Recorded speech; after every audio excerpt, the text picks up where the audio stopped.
Which player do you see out there right now that you think is not being put in the position to succeed the most?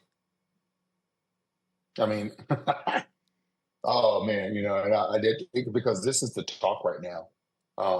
And I don't know what the dynamic is and what is going on, but you're not going to tell me that Bryce Young is as bad of a quarterback as you're just not going to tell me that. Like I am sorry. You're not going to tell me that the kid that I'm watching play, I watched Bryce Young play in high school. You're not going to tell me. You are not going to tell me that this kid that we're watching play right now is you can't tell me that. And I believe, this is I remember this is, and I'm going to tell you this. You have to know how to coach quarterbacks that need windows to throw. I remember Drew Brees, how he struggled in San Diego before he got to Sean Payton. Now, Sean Payton was a shorter quarterback himself, and he understood how to find the throwing lanes for Drew to throw in because he wasn't tall enough.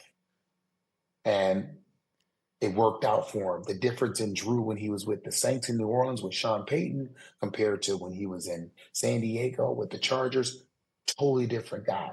And I think Bryce needs someone who understands the dynamic of having a shorter quarterback throw, where the throws are, how to create the windows, how to move him, and how to help this kid. Because right now, you can say what you want, and this is no shot at Andy Dalton, all right? If you're telling me that Andy Dalton is your starting quarterback right now, and you're not giving this kid a chance to get better just because you want to win a few games, okay, cool. We're not in the business of growing and developing players. We need them to come in from college ready. So what we need to stop doing is we need to just eliminate the rookie salary cap, allow them to be paid like the starters, get the contract that Dak got the way they used to be able to get, the way Bradford and Stafford got it, and pay them accordingly if that's what we're going to ask them to do now.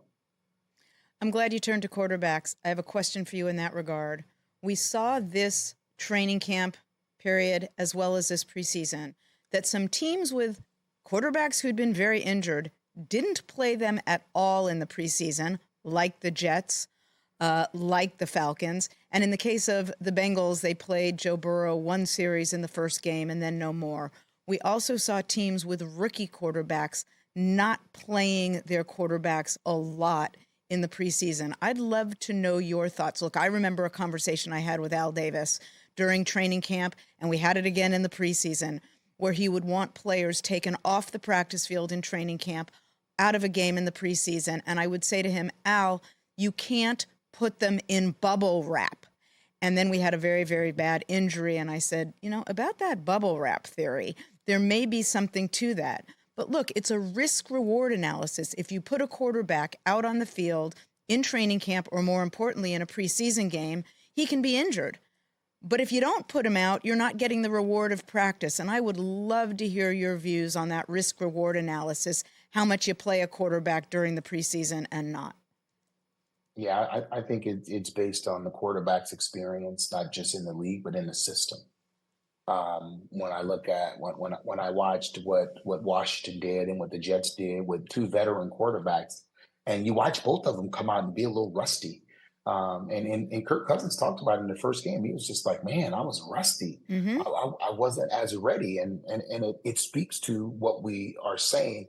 And now what's starting to happen is these first 3 weeks are like the new preseason.